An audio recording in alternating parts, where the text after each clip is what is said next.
Voilà, bienvenue à ce premier numéro de la semaine Actu 60. Merci de nous recevoir chez vous sans permission. Commémoration du Génécoste en République démocratique du Congo. La question se pose, quelle image à l'extérieur du pays? Comment éviter ce genre de crimes?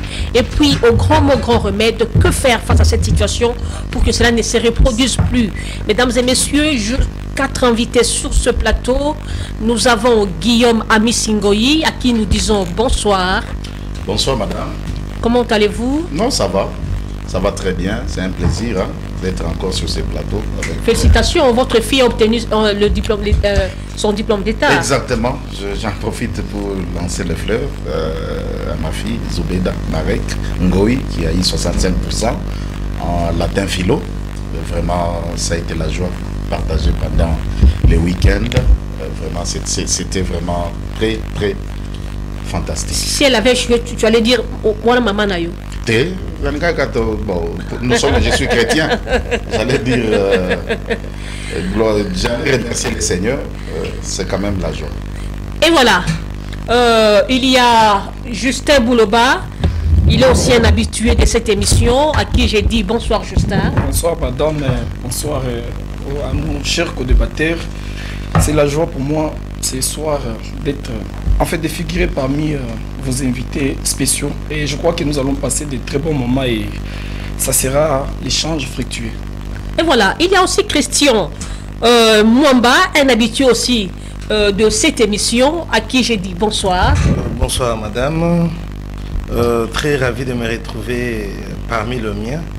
Ensemble, lit-on pour élever ce que nous cherchons ensemble, le développement de notre pays en mettant fin à ce qui est en train de faire souffrir notre population pour ensemble essayer de sortir du gouffre dont nous sommes en train de fustiger ceux qui sont en train de nous diriger aujourd'hui. Je vous remercie. Et voilà, pour moi c'est une mère, une femme formidable qui ne fuit jamais les débats. Vous savez, à chaque fois que j'invite les femmes dans le débat, Baki Marakaka. Mais je vous dis, elle est toujours présente lorsqu'elle est disponible. Elle répond à notre invitation. C'est madame Anne-Marie Makombo. Bonsoir maman. Bonsoir Minouska. Comment allez-vous? Ça va, ça va. Merci de nous honorer encore ce soir. Ah, c'est un plaisir pour moi aussi. Et voilà. D'entrée de jeu, je vais commencer avec Guillaume. Guillaume, commémoration du Génécoste. À quel état d'esprit aviez-vous reçu cette commémoration, cette grande activité qui est à la fois pénible? Bon, l'état d'esprit, eh bien, c'est toujours amer, c'est toujours c'est révoltant, c'est aussi, en plus d'être amer, révoltant, mais c'est aussi, ça nous pousse à réfléchir davantage et à pousser le plus loin possible nos raisonnements, nous Congolais. J'ai suivi toute la cérémonie qui s'est passée à Kisangani où le gouvernement a amené, je me suis même dit que c'est tout le gouvernement qui a voyagé, profitant des ordres d'émission avec l'argent de l'État pour aller commémorer un acte qui fait mal à tous les Congolais. On a même vu le ministre de la Justice qui a pleuré. Oui, parce que c'est un fils de Kisangani. Il se rappelle bien de ces actes qu'il a subis lui-même en tant qu'élève et étudiant pendant... Rappelez-vous qu'il est encore trop jeune, hein, qu'il a tout ce qui s'est passé à Kisangani, lui-même a subi cela. Mais ce qui m'a fait un peu mal, pourquoi avoir choisi les termes d'abord qu'ils ont parlé de Génécoste. Les termes Génécoste tels que je l'ai lu, nous devons savoir qu'est-ce que nous cherchons en utilisant certains termes. Je me suis dit, notre gouvernement, je pense qu'il s'est beaucoup plus basé sur les faits financiers que de pouvoir se baser sur le problème en lui-même. Vous amenez de l'économie où, du coup, il voit plus l'économie que nous avons perdue lors de ces actes que de parler de génocide en lui-même. Parce que les termes génocide et génocoste, deux choses tout à fait différentes. Je m'excuse. Bien sûr, il y a génocide dedans. Mais pourquoi avoir amené l'économie dans un fait qui est connu, qui est partagé Et puis, nous devons savoir, comme je l'ai dit, madame, vous voyez, rappelons-nous ce qui s'est passé, par exemple, au Rwanda. Ils ont parlé de génocide et toute la communauté internationale s'est intéressée à la chose, et tellement qu'ils ont bien fait les choses, et ça se parle jusqu'à ce jour. Nous, je ne sais pas, nous prenons les choses à la hâte, nous en profitons parce que l'Ouganda a déboursé 192 millions en guise de réparation, et que nous nous sautons sur la chose pour organiser une manifestation par rapport à cela. Et donc, d'entrée de jeu, madame, moi je dirais que ce qu'ils ont fait, c'est un acte que nous pouvons féliciter, mais le fait d'amener l'économie dans quelque chose qui était d'abord génocidaire, parce que beaucoup de nos compatriotes qui sont morts, vous avez suivi les témoignages, j'estime qu'on devrait soit parler génocide, ou soit ramener les faits économiques par rapport à ce qui s'est passé.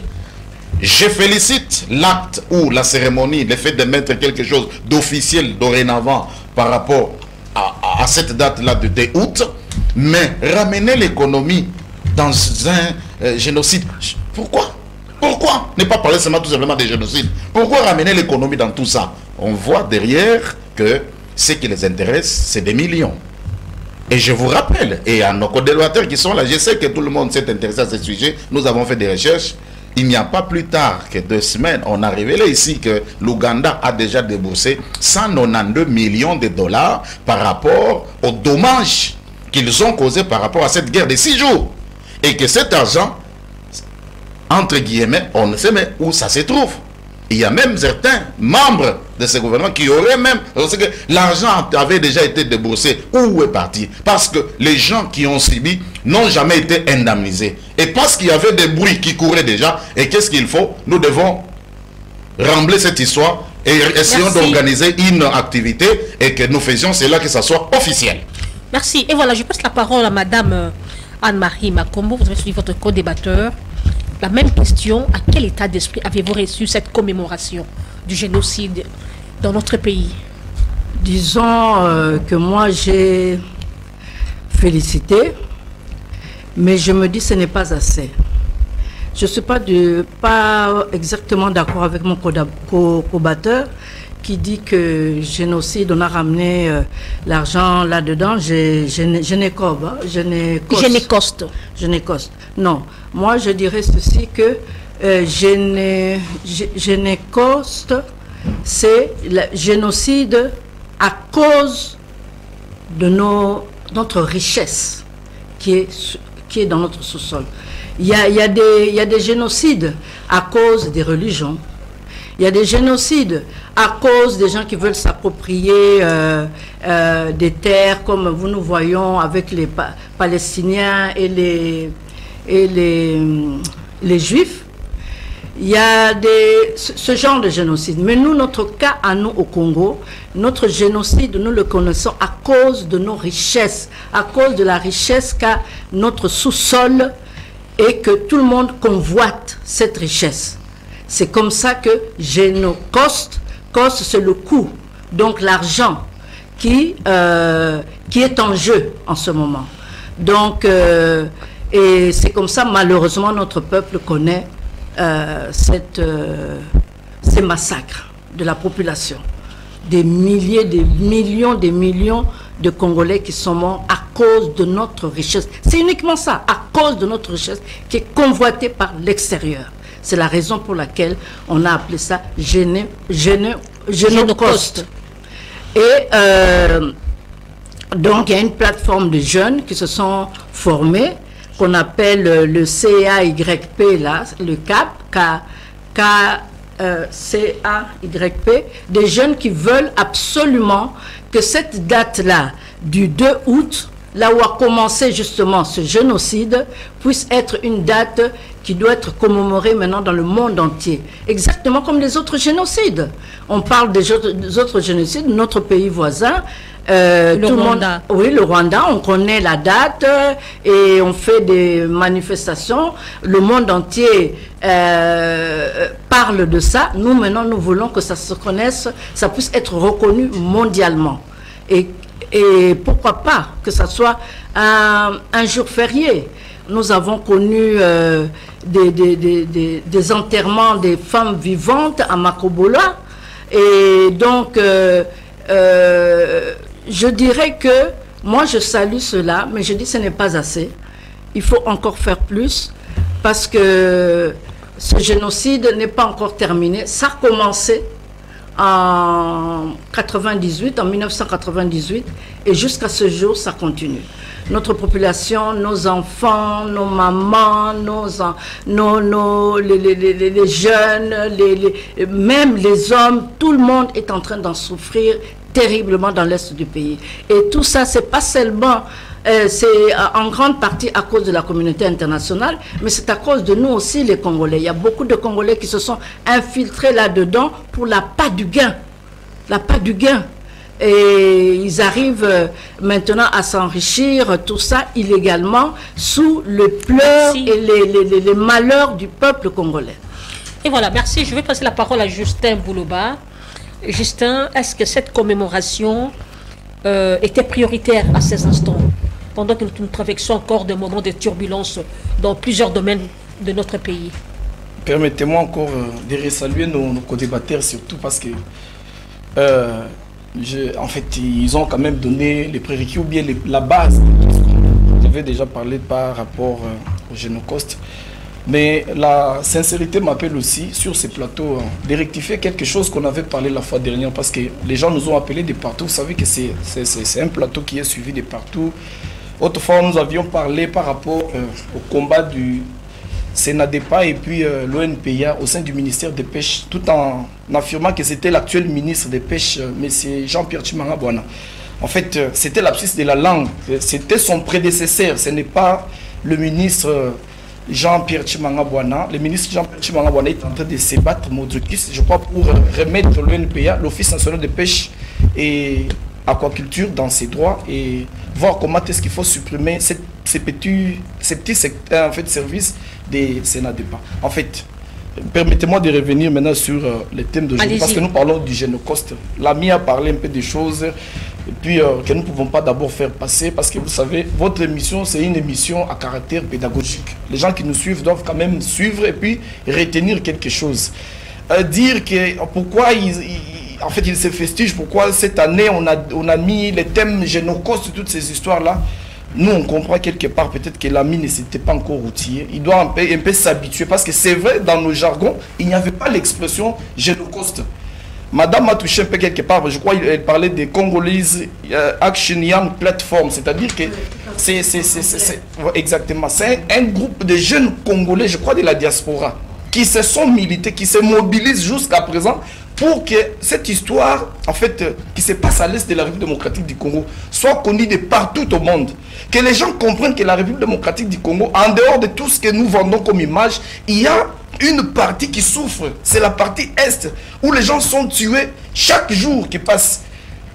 Une femme est tuée, 2 femmes, des gens sont tués. À cause de quoi? C'est à cause de nos richesses que la communauté internationale est en train de convoiter. C'est comme ça qu'ils ont créé, en fait, ils ont créé une expression. Vous allez voir peut-être avec les dictionnaires qui vont apparaître, on va insérer ces mots. Génocoste signifie génocide. Coste, c'est un mot anglais qui signifie prix. Prix ou valeur, quelque chose comme ça.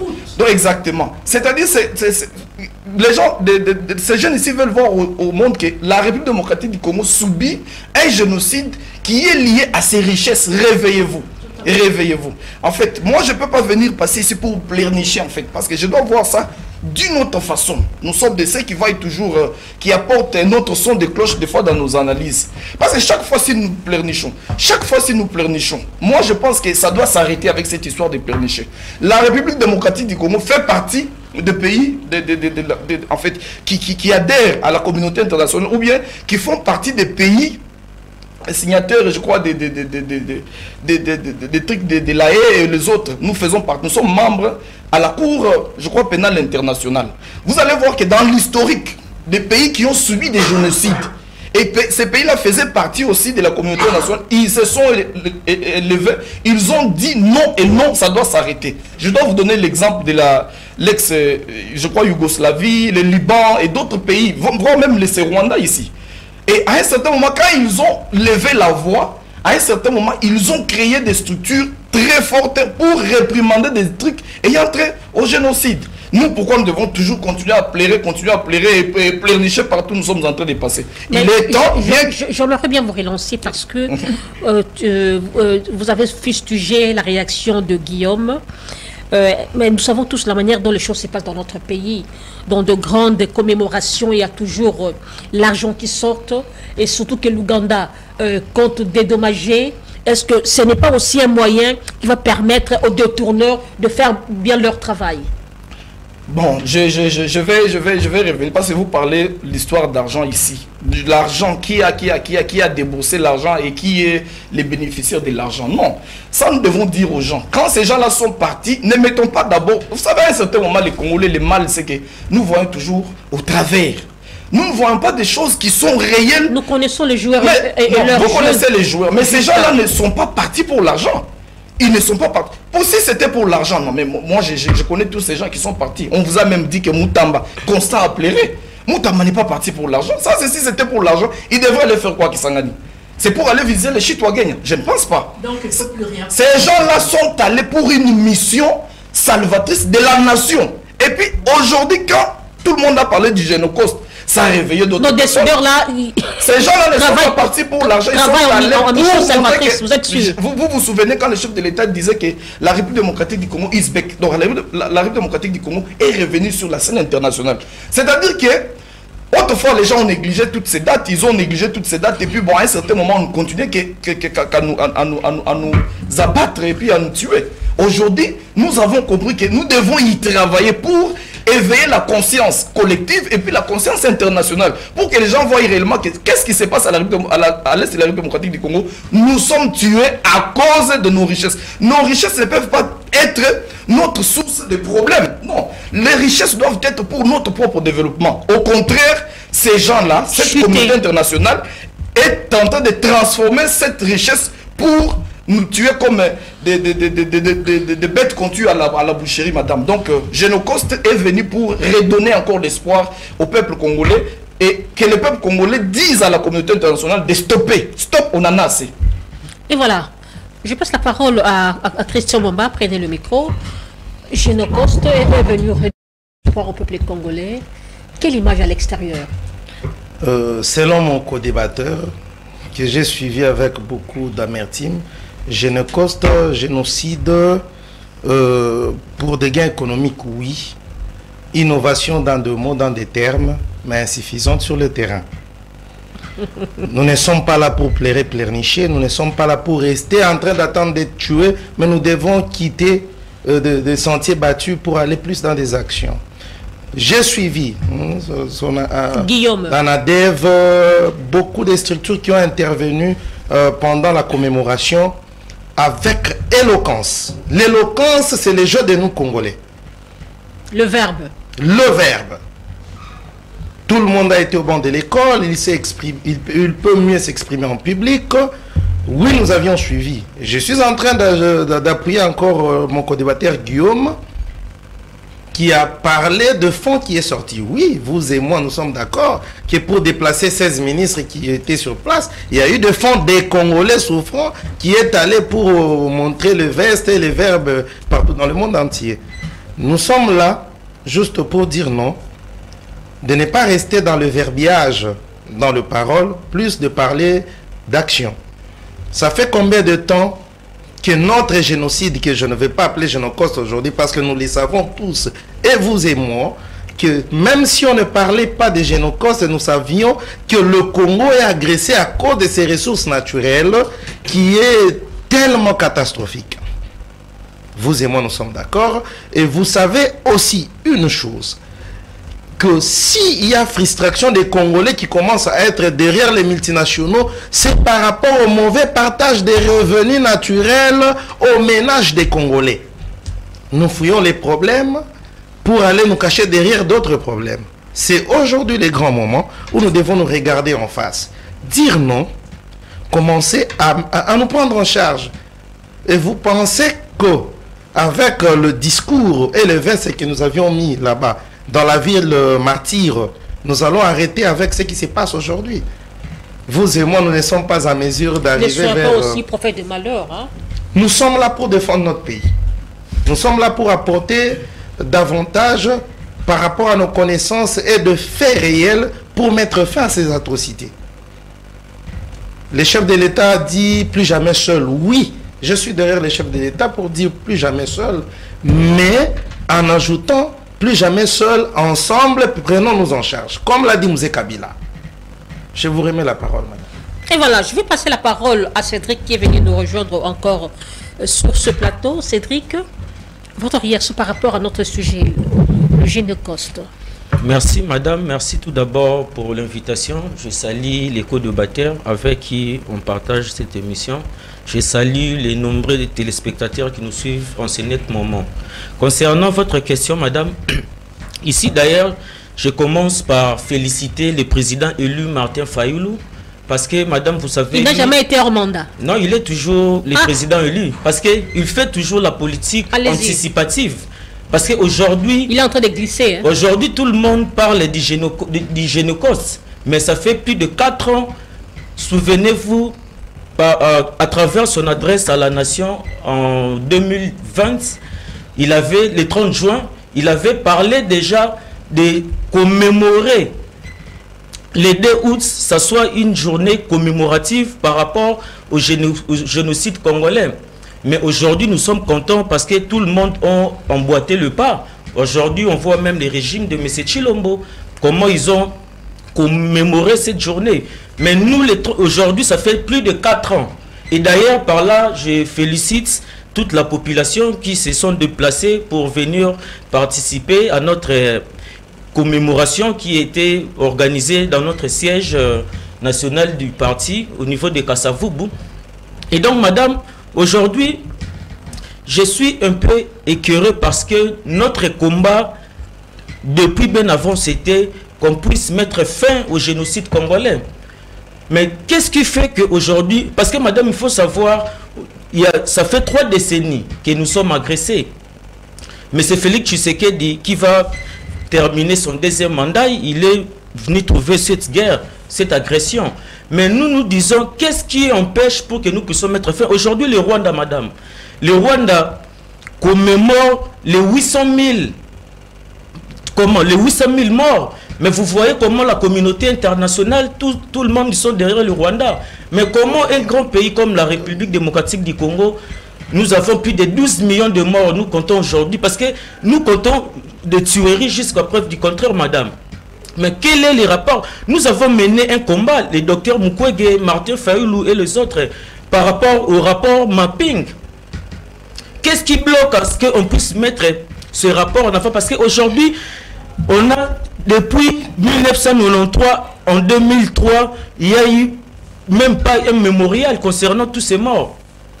Donc, nous avons dit à ce qu'on puisse créer un tribunal international pour juger les auteurs des crimes de génocide en la République démocratique du Congo. On a même projeté comme le film de Thierry Michel, L'Empire du silence, où on a voulu à ce que la communauté internationale puisse s'imprégner de ces films pour qu'on puisse traquer tous ces criminels. Dans le régime de M. Tshilombo, il y a certains ministres qui sont là, qui sont à la hauteur, ils sont complices de tueries, de morts des Congolais. Comme on en a parlé aussi à l'époque de l'ancien chef de l'État, il y avait aussi des complices, non? Oui, mais c'est ça notre combat, madame. Le système continue. Mais c'est ça notre combat. Qu'est-ce qui empêche à ce que M. Félix Tshisekedi puisse mettre sur la table les rapports mapping? Parce qu'il y a eu plus de 600 crimes graves commis en République démocratique du Congo. Tout a été répertorié. Mais M. Félix Tshisekedi, ils sont là, ils ont mis ces rapports mapping dans les oubliettes. Voilà pourquoi nous exigeons, nous interpellons les gens qui nous dirigent, parce que on peut pas. Il y avait même plus de 300 millions qui ont été détournés. Je crois l'Ouganda qui pour la réparation de nos morts ici. Mais même l'actuel ministre de la Justice, il y a eu beaucoup de frustration pendant la remise et reprise avec l'ancienne ministre de la Justice concernant cet argent qui avait été déboursé pour enfin réparer nos morts. Mais on ne comprend pas où est passé cet argent. Voilà pourquoi, madame, nous interpellons à ces régies. Parce que je venais de saluer tout à l'heure le président élu par rapport à sa vision. Nous l'appelons affectueusement Aigle national parce que lui, il voit de loin. Aujourd'hui, tout le monde s'est imprégné par rapport au génocide. Mais nous devons mettre fin à la guerre. Pour mettre fin à la guerre, nous devons mettre des moyens nécessaires pour réorganiser notre armée. Avoir un leadership fort. Parce que M. Félix Tshisekedi, d'abord, il a été parrainé par le Rwanda et les autres pays, les Kenya et les autres. Mais aujourd'hui où nous parlons, il y a des pourparlers entre la République démocratique et le Rwanda. Maintenant, qu'est-ce qui empêche que nous puissions organiser notre armée et faire la guerre à tous ces détracteurs? Donc nous resterons toujours là en train de pleurnicher, comme je venais de dire tout à l'heure. Faire la guerre. Mais nous n'avons pas un problème d'hommes dans ces pays. Le Rwanda, nous avons, comme je l'avais dit la fois passée, si on payait correctement nos militaires, on devrait même recruter des jeunes étudiants, aller à la formation. Nous n'avons pas un problème d'effectifs militaires, madame. Merci. Par rapport au Rwanda. Donc, c'est une question de volonté politique. Voilà, au lieu de continuer à pleurnicher, à commémorer les génocides congolais, nous devons s'organiser, avoir une armée forte, avoir des dirigeants qui ont la volonté de mettre fin à cette guerre. Parce que depuis 1993 jusqu'au jour d'aujourd'hui, nous continuons à compter de morts. Donc, nous disons plus jamais à l'insécurité. Nous devons tout faire pour que nous puissions mettre fin dans cette guerre. Et voilà, je passe la parole à Madame Anne-Marie Makombo. Comment, c'est vrai, vous allez rebondir, mais du moins, ma question est de savoir comment éviter ça au grand mot, grand remède. Éviter le génocide dans notre pays. C'est un problème très pas du tout facile à résoudre comme ça, en claquant les doigts et puis on résout. Ça me fait beaucoup sourire quand j'entends des théories, certaines théories qu'on donne ici. Moi j'appelle ça, je ne rentre pas dans ce genre de discussion, j'appelle ça des discussions stériles qui nous emmèneront nulle part. J'admire beaucoup dans certains pays, quand le pays est en danger et en guerre, tout le monde se met ensemble, et les opposants, et ceux qui sont au pouvoir se mettent ensemble pour sauver. C'est parce que leurs décideurs ont la volonté aussi de réunir le peuple, de réunir le fils du pays ensemble. Apparemment ici, il n'y a pas la volonté. Si, il y a la volonté. Il y a la volonté de se réunir avec les autres. Je ne vois pas comment il n'y aurait pas de volonté quand un pays est en guerre, que tel leader vient proposer son aide, donner des idées et que on remballe le leader. Non, il n'y a pas cette volonté-là de part et d'autre. Le Congolais n'est pas solidaire en général. C'est ça que moi je déplore. Quand il y a des problèmes, on est là plutôt à critiquer, à fustiger en disant que moi, si j'étais là, je ferais mieux, moi, ceci, cela, moi, et donnant des titres ronflants à vos leaders. Et c'est comme ça d'ailleurs qu'on fait des dictateurs dans ce pays. Parce que moi, je suis dans un camp, mais quand ça ne va pas, je sais critiquer ce camp-là. Je critique aussi. Et je ne suis pas là tout béni, oui, et rendre mon leader un dieu sur terre, non. Non, moi je ne suis pas du tout dans cette politique-là, pas du tout. Je dirais ceci, il ne faut pas oublier que cette guerre, ce n'est pas le Rwanda qui est en train de nous faire la guerre. Alors c'est qui? C'est la communauté internationale. Tout est parti de la communauté internationale qui ont... Vous exemptez le Rwanda? Non, je n'épargne pas le Rwanda. Mais il faut être conscient que cette idée de guerre à la RDC pour pouvoir piller ses richesses, c'est venu de la communauté internationale, c'est venu des États-Unis, c'est venu de la famille Clinton. Précisément, si on doit préciser les choses. Et ça commençait, on avait déjà fait des propositions, même à Mobutu à l'époque, que Mobutu avait rejetées. Donc, le problème est énorme. Et moi, je pense que nous trouverons un début de solution en étant unis, nous les Congolais, entre nous. Nous devons être unis. C'est pas parce que tu n'es pas d'accord que, par exemple, ton frère est en train de faire telle chose et que le frère est en danger, tu commences à le critiquer sans venir apporter une solution. Donc, il faut être unis, apporter une solution, voir comment nous allons sortir de là. Moi, je prends l'exemple dernièrement de la France qui voulait totalement basculer dans le parti de Marine Le Pen. Le parti opposé au pouvoir en place s'est mis ensemble pour, soi-disant, comme il disait, sauver la France. Sauver la France. Ils se sont mis ensemble pour pouvoir casser ce qu'ils estimaient l'ennemi de la France. Mais vous ne verrez jamais ça ici au Congo. Au contraire, on commence à critiquer, on commence à parler de votre leader comme si c'était un dieu sur terre, alors que ce n'est pas le cas. C'est pas comme ça que nous arriverons à une solution. Mettons-nous ensemble, cherchons les solutions et allons de l'avant. Le problème est très très grave.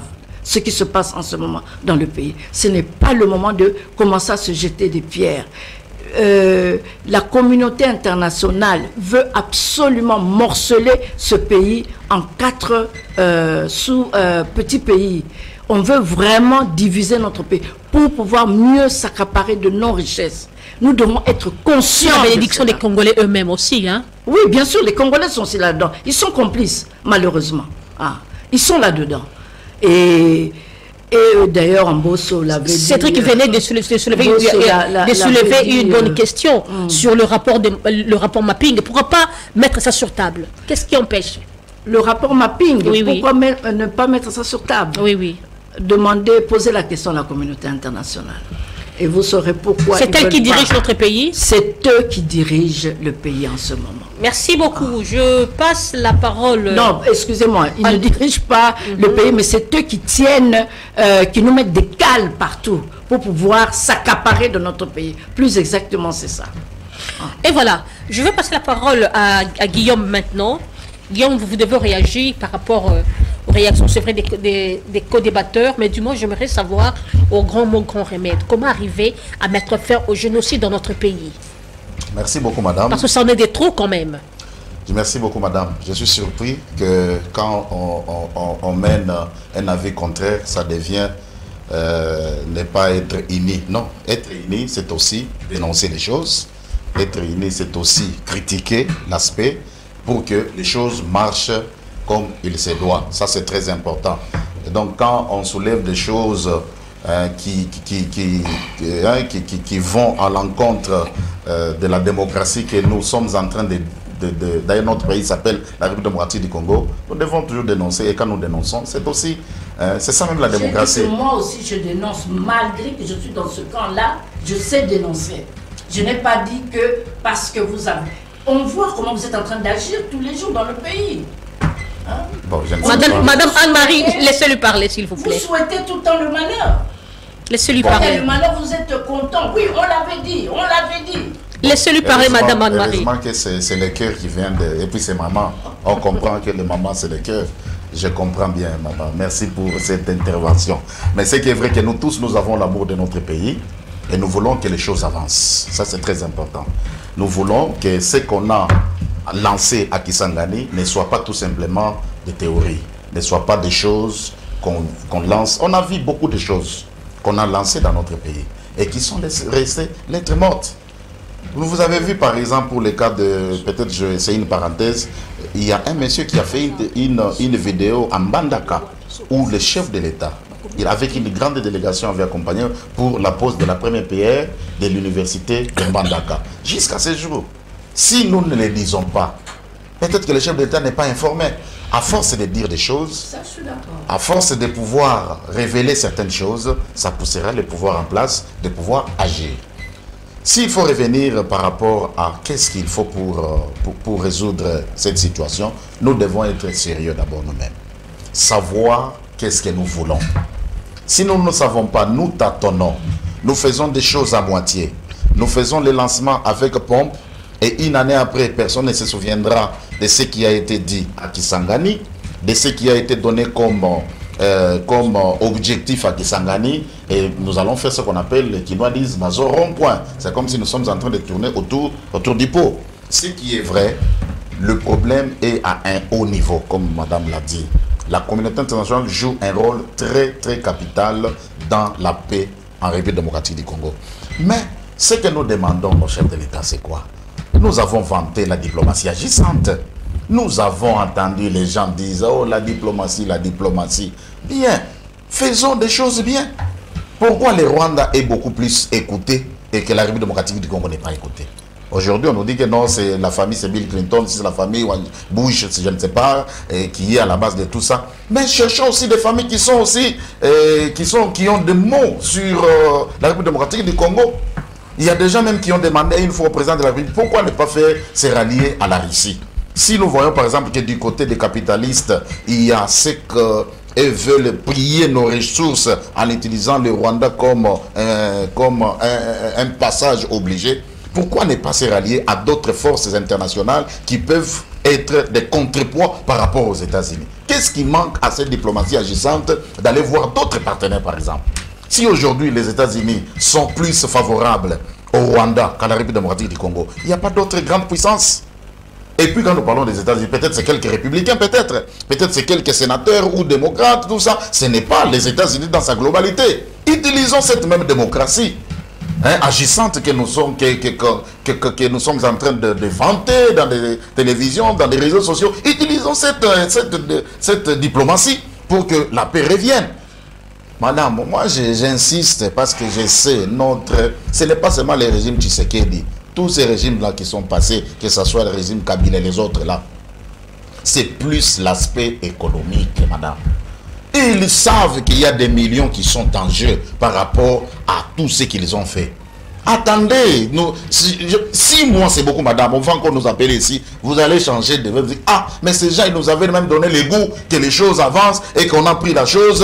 Vous voyez, le terme même génocide là, c'est un terme très grand qui reflète beaucoup de choses et dont les droits internationaux punissent. Mais pourquoi aujourd'hui le Rwanda n'est pas... Vous savez, il y a quelqu'un qui a soulevé les choses ici, le rapport Mapinga, les rapports des experts des Nations Unies. Est-ce que vous savez que tous les rapports des experts des Nations Unies criminalisent le Rwanda? Mais aujourd'hui, le Rwanda est à l'aise. Il nous menace même.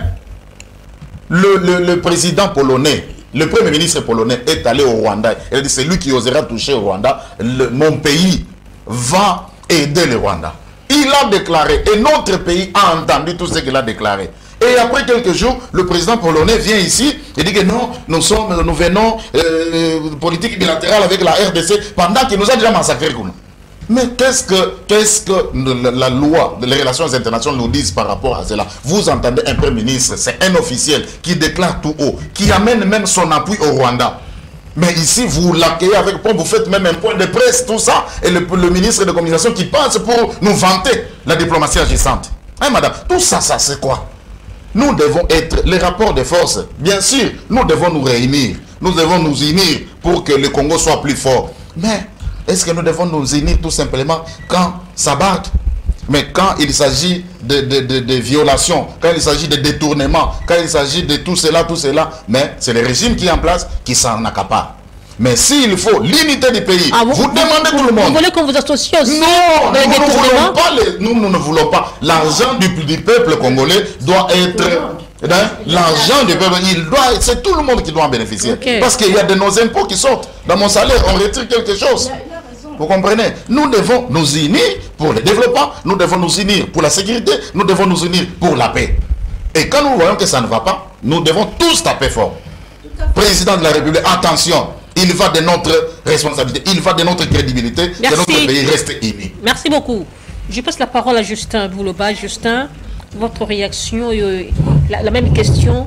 Au grand mot, grand remède. Il faut recadrer des choses. Je vous ai dit que c'est une émission à caractère pédagogique. On ne peut pas faire passer beaucoup de choses ici.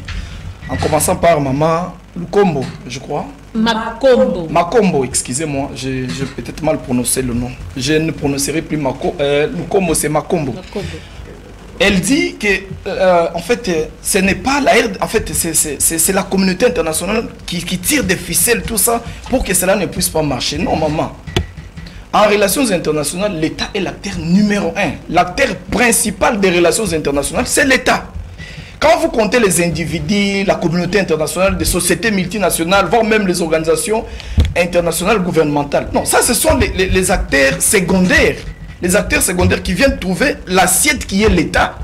L'État doit se prendre en charge comme les autres sont en train de le dire.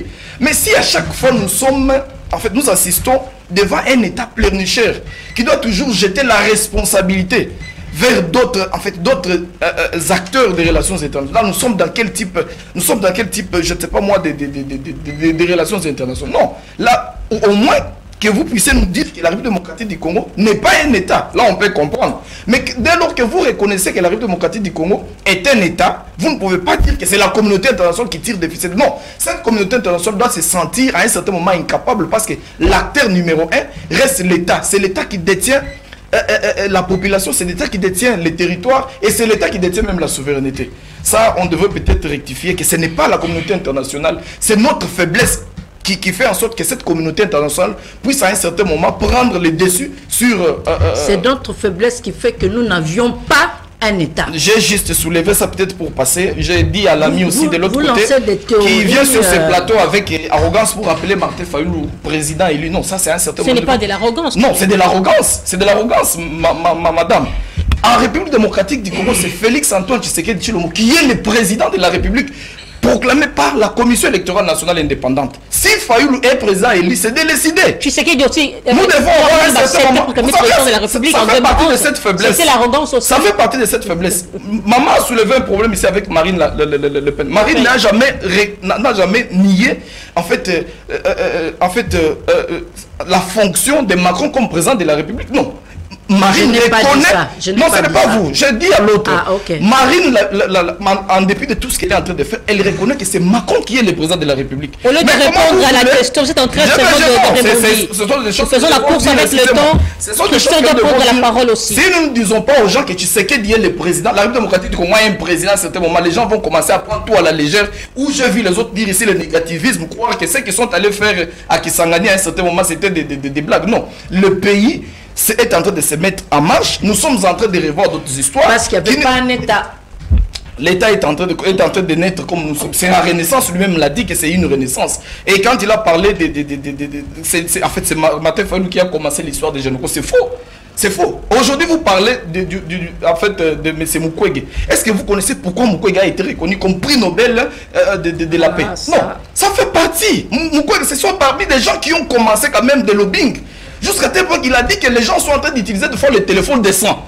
Maman a soulevé ici l'histoire des jeunes Yang, tout ça. Donc c'est tout le monde qui s'est mis quand même en marche. Il ne faut pas venir tromper à un certain moment des histoires ici. C'est Fayulu qui a commencé. Non, c'est pas Fayulu. C'est tout le monde, y compris Fayulu. C'est comme ça qu'il faut dire. Et pour répondre maintenant à la question, puis chiter à ce que vous êtes en train de dire. 1 minute pour répondre. Oui, je vais prendre 1 minute. Soudons-nous, en fait, soyons unis. Cette république ne pourra jamais vaincre, en fait, cette guerre imposée par d'autres acteurs de relations internationales que je vais citer, c'est pour ne pas citer la communauté internationale, si nous sommes d'abord divisés. Quand vous lisez la constitution de la République démocratique du Congo, à l'article, je crois, 1, on dit que la République démocratique du Congo est un État uni. Merci. Solidaire, tout ça. Nous devons commencer par former un bloc au niveau interne pour que nous puissions vaincre ce qui est. Mais tant que nous sommes divisés, on viendra ici faire des trucs et reconnaître quand même qu'il y a les institutions dans cette République qui travaillent pour que la République démocratique... Christian, prenez le micro. Au grand mot, grand remède. Aussi dans notre pays. Je dois d'abord dire tout simplement que les Congo... Vous avez 5 minutes, s'il vous plaît. La République démocratique du Congo est appelée à la vision la plus grande possible. Prenez-moi au mot. Devant les États-Unis et la Chine, si on se mettait d'accord aujourd'hui, commençons par nous à reconstruire ce pays. Nous qui sommes sur ces plateaux. Je suis très déçu de suivre M. Cédric venir me parler de Martin Fayulu, président de la République. Non. président élu, non. Malgré l'irrégularité des élections, nous avions un président en fonction aujourd'hui. C'est son Excellence, M. Félix Antoine Tshisekedi Tshilombo, que je soutiens tout en étant congolais, mais que je n'apprécie pas sa façon de faire avec les soi-disant diplomatie, tout ça, non. Mais c'est de son droit aussi de ne pas accepter qu'il est président, non? C'est de son droit. Oui. Nous sommes dans un pays démocratique, mais nous ne devons pas refuser ce que nous a donné nos institutions. Allez-y. C'est pour ça que j'avais dit c'est des discussions stériles. Hein? Nous avions, là c'était premièrement pour pas seulement recadrer, mais donner de la lumière à mon frère qui est en train de sombrer dans les histoires des présidents élus. Martin Fayoulou, c'est le président de l'ECD que je respecte beaucoup. D'ailleurs, je vais le voir très bientôt pour échanger sur le Congo. Hein, pas pour être président ou membre de ces histoires-là. ECD. Il y a un problème sérieux au Congo, c'est un problème d'hommes, que mon confrère encore a refusé. Il a refusé pour dire qu'on n'a pas un problème d'hommes. Non, papa. Les effectifs de nos militaires, je vais d'abord recadrer tout ce qu'il a dit. Les effectifs de nos militaires et policiers qui sont des inciviques avec outrance, qui ne sont pas bien dirigés, bien instruits, tout en oubliant que la discipline est la mère des armées, qui sont des indisciplinés. Nous devons encore ajouter d'autres personnes dans les lignes pour aller nous battre à l'Est. Non. Il y a une commission, je salue en passant les professeurs Luzo Lobambilesa, qu'ils ont donné 4 prérogatives sur la solution des problèmes qui est à l'Est. Ils ont parlé, premièrement, de poursuivre les acteurs de toutes ces atrocités. Premièrement, réparer avec les victimes. Deuxièmement, garantir la non-répétition de la guerre. Troisièmement, puis parvenir à la vérité et réconciliation. Pourquoi ils ont fini avec réconciliation? Parce que si nous avions Nanga à l'Est, c'est parce qu'il a compris que je serais soutenu par une partie des Congolais, ceux qui ne touchent pas au dû des revenus de la ménagère. Il a raison, oui ou non? Je ne suis pas venu pour dire qu'il a raison, mais il y a certains Congolais qui se sont mis dans cette peau pour dire que non, je soutiens Corneille Nanga tout simplement parce qu'il est en train de défendre, peut-être avec lui demain, et nous serons dans ça, le Congo ira mieux. Non. Le Congo n'ira pas mieux avec cette façon-là de faire les choses, mais avec des voies très démocratiques, nous pouvons parvenir à nos besoins. Mais il y a un aspect très capital, que mon confrère, tout en étant relationniste, c'est ce que j'ai capté. Vous avez fait le RI, si je ne m'abuse pas. C'est ce que j'ai compris dans vos allocutions. Je suis en train de dire ceci. Préparez-vous à chuter. Oui. Aujourd'hui, il y a un problème sérieux de l'inexistence de l'État. Vous savez, aujourd'hui, nous parlons de force du progrès. Regardez, force du progrès. Vous savez combien ça pèse? Force du progrès. Ça devait être mes amis de l'Est là qui sont en train de dire non à la guerre, aller chercher sans armes, à se battre. À se battre, opposer une résistance à ceux qui sont en train d'avancer. L'autre fois, sur cette chaîne, je vous avais dit que j'étais stupéfait devant l'IEC de voir des jeunes armés avec des machettes devant l'IEC, devant la police, devant le commissariat. Merci. Mais aujourd'hui, quand même, vous me donnez raison.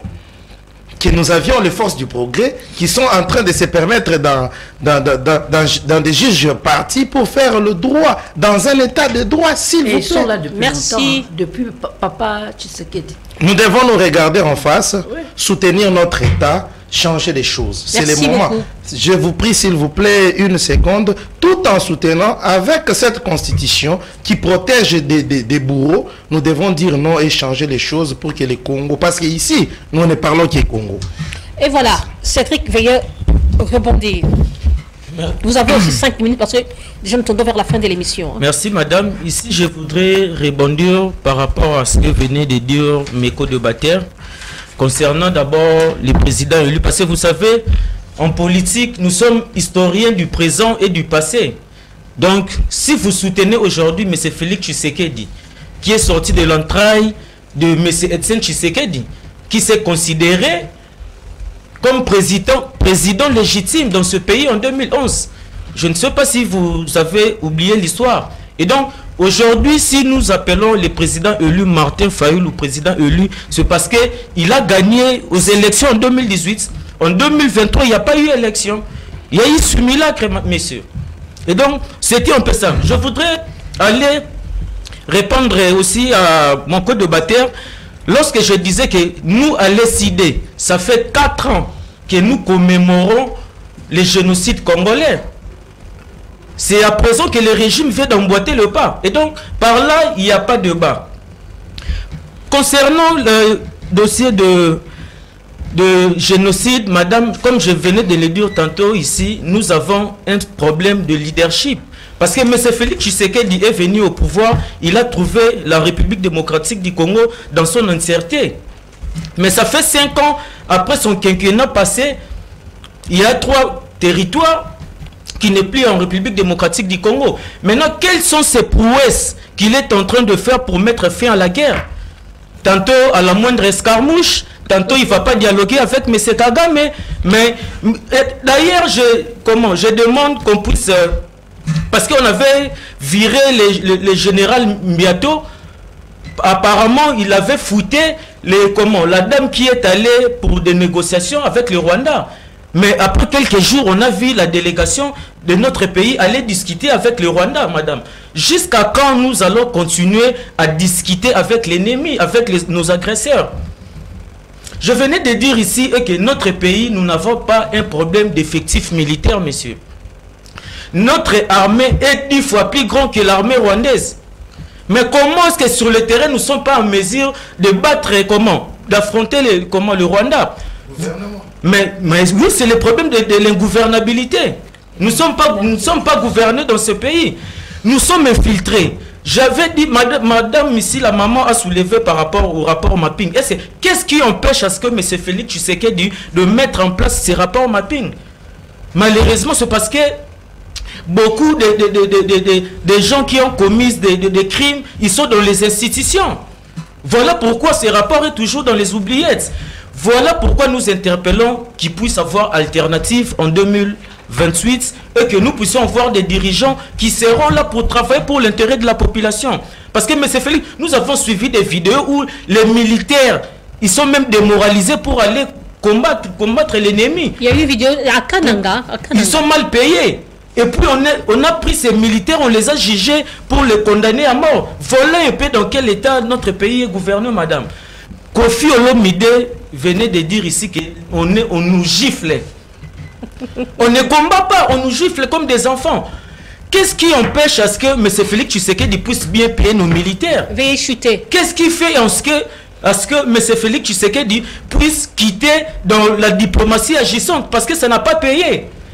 Nous demandons que nous puissions avoir d'abord une cohésion nationale au sein du pays. Parce que lorsqu'il y a des tractations, il y a des mécontents, il y a des frustrés qui sont... Prenez le cas par exemple Nanga. Pourquoi Nanga a quitté, est allé au front? Est-ce qu'on peut faire confiance vraiment à Corneille Nanga? Mais il faut demander à M. Félix Tshisekedi. Parce que selon lui, on l'a ravi. Il faut demander à M. Félix Tshisekedi pourquoi il a ravi quoi le carré minier de ce Corneille Nanga. Attends, il y a un problème de frustration. Mais oui, c'est ça que je dis. Et ce n'est pas de cette façon dans un état de droit qu'on doit... Mais c'est ça que je suis en train de dire. Si vous prenez le cas de M. Franck Diongo, M. Franck Diongo est en exil, pourquoi? À cause, il a été molesté par les gens du Force du Progrès. Oui. Voilà pourquoi je demandais à ce qu'on puisse recruter même ces gens. Nous sommes victimes. Nous avons perdu Davin Kalala à cause des Forces du Progrès. On avait amputé un de nos membres, son doigt, à cause des Forces du Progrès. À la veille de la campagne électorale, on avait organisé une marche, on a amputé à notre camarade son doigt. Et donc, nous disons, on doit recruter ces badauds-là du Force du Progrès, les amener là-bas, aller faire la guerre. Merci nous demandons à ce que nos politiciens puissent avoir la volonté de bien faire les choses au lieu d'être là pour quémander, de pleurnicher. Le Congo reste statique et nous perdons nos villages par rapport à ces atrocités. Merci beaucoup. Madame Anne-Marie, votre mot de la fin. Bon, je dirais ceci. Regardez, quand on a examiné un peu, quand on a mis la peine de mort à l'ordre du jour, il y a eu des délégations des ambassadeurs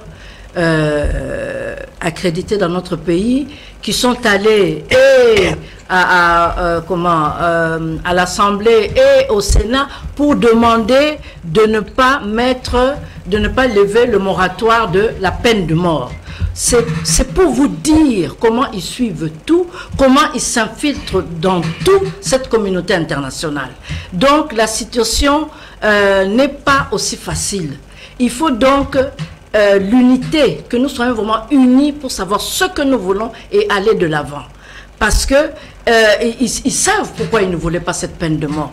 Parce que le pays est infiltré partout pour que la communauté internationale puisse obtenir ce qu'ils cherchent, donc la partition de ce pays. Et je dirais aussi que l'intégrité doit être d'actualité. Merci. L'intégrité doit être d'actualité. Et on parle maintenant des forces du progrès. Les forces du progrès ont toujours existé. Et on a toujours négligé ça.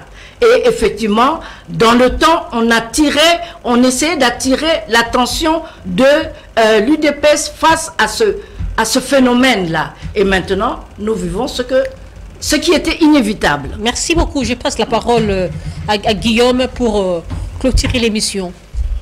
Le mot de la fin. Merci beaucoup, madame. Le mot de la fin, c'est que une heure a paru vraiment comme 10 minutes, malheureusement. On avait beaucoup de choses à dire, malheureusement. Bon, ce qui est vrai, c'est que nous souhaitons que notre pays soit en paix. Or, qui dit vouloir la paix, il faut qu'il prépare la guerre. L'autre fois, j'avais dit, est-ce que sommes-nous prêts pour la guerre? Non. Soyons francs, la RDC n'est pas prête pour la guerre. Mais on est 10e, on est 8e, on est 1er, on n'est pas prêt. Allons sur le plan diplomatique. Parlons. Ça nous réduit à rien. Ça nous réduit à rien. Ou soit, laissez-moi. Ça nous réduit à rien. Autant ne pas perdre des millions de Congolais que de dialoguer. Dialoguons. C'est ça là. J'avais dit que bon, le temps est vraiment. On pouvait bien continuer, mais le temps c'est le temps. Juste avec je clôture pour synchroniser quelque chose et dire que c'est vrai, la République démocratique du Congo est un pays qui fait partie de cette grande communauté internationale. Si aujourd'hui ce pays subit des atrocités à l'Est, c'est parce qu'à un certain moment, on n'avait pas pris notre destin en main. Aujourd'hui, nous avons pris notre destin en main et nous nous sommes levés, nous disons que ça s'arrête, stop, ça doit s'arrêter à un certain moment. Et ça ne doit pas s'arrêter comme ça, menons des actions. Nous sommes de ceux qui pensent qu'il faut créer le tribunal international pour la République démocratique du Congo, pour que tous ces gens-là soient sanctionnés sévèrement et pour que de telles choses ne se répètent plus à la longue. Je crois que les autorités doivent saisir cette opportunité, comprendre que les génocostes n'est pas là juste pour peut-être montrer des vestes comme les autres ont dit, ou bien bon, montrer de quoi... La manière dont nous manipulons la langue de Voltaire ou la langue de Molière, non, mais c'est de mettre les actions sur pied et sur marche pour que réellement, en fait, le tribunal ici soit effectif, afin que tout le monde soit jugé et que rien de pareil ne puisse encore se répéter. Merci. Pour l'aspect diplomatique, je doute fort et puis je refuse catégoriquement. Cette action diplomatique doit être en marche, mais présentons d'abord l'aspect force aussi. Merci beaucoup. Pour que ces gens sentent réellement qu'à la République démocratique du Congo, il y a aussi la force qui sera mise en Merci beaucoup. Question, veuillez clôturer l'émission. Merci. L'autre fois, j'ai parlé de réforme dans l'armée. Il y a le 4e point du chronogou, vous avez parlé de réforme dans l'armée et les renseignements. Aujourd'hui, que vous soyez d'accord ou pas avec moi, étant dans la démocratie, je vous assure que c'est Joseph Kabila qui a refondé les bases de la démocratie par la passation civilisée du pouvoir. Malgré que mes frères décidés ne sont pas en train de l'accepter. Aujourd'hui, on n'a pas un problème de recrutement. Non. On a un problème de formation, encadrement et vision politique.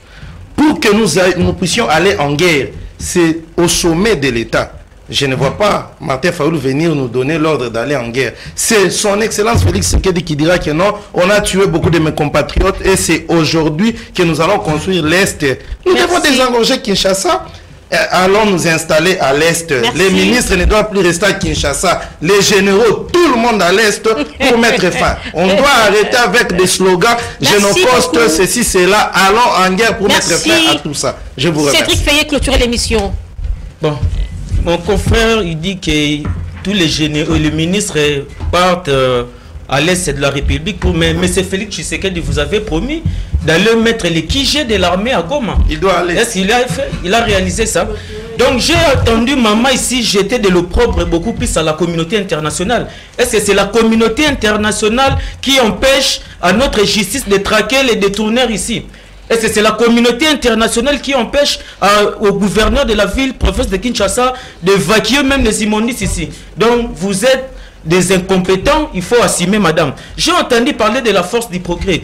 La force du progrès, madame, c'est une structure qui n'est pas reconnue dans le statut de l'UDPS. Mais tous ces badauds-là du force du progrès, ils sont pris en charge par le cadre de l'UDPS. Ils sont payés $80 par mois. Et donc, comme la police en cours de par là, pour chuter, madame, j'en appelle la population congolaise d'être beaucoup plus vigilants parce que nous voulons une alternative parce que ces régimes de M. Félix Tshisekedi ne vont rien faire pour l'intérêt de la population congolaise. Merci, et voilà, c'était un échange citoyen, c'est vrai, l'adrénaline était vraiment au top. Nous y reviendrons. Guillaume, tranquillise-toi. Merci à Madame Anne-Marie d'être venue. Merci à Cédric. Merci à Justin Bouloba. Merci à Christian Mwamba. Merci à Light. Merci à Roni Manzilan. Je dis merci aussi à ce grand montard qui aime beaucoup l'émission Acti 60, Blaise Ngala Moulumbe, grand montard de la Gombe. Que Dieu bénisse la RDC, que Dieu protège nos FARDC et que Dieu garde son peuple. Au revoir, Inch'Allah.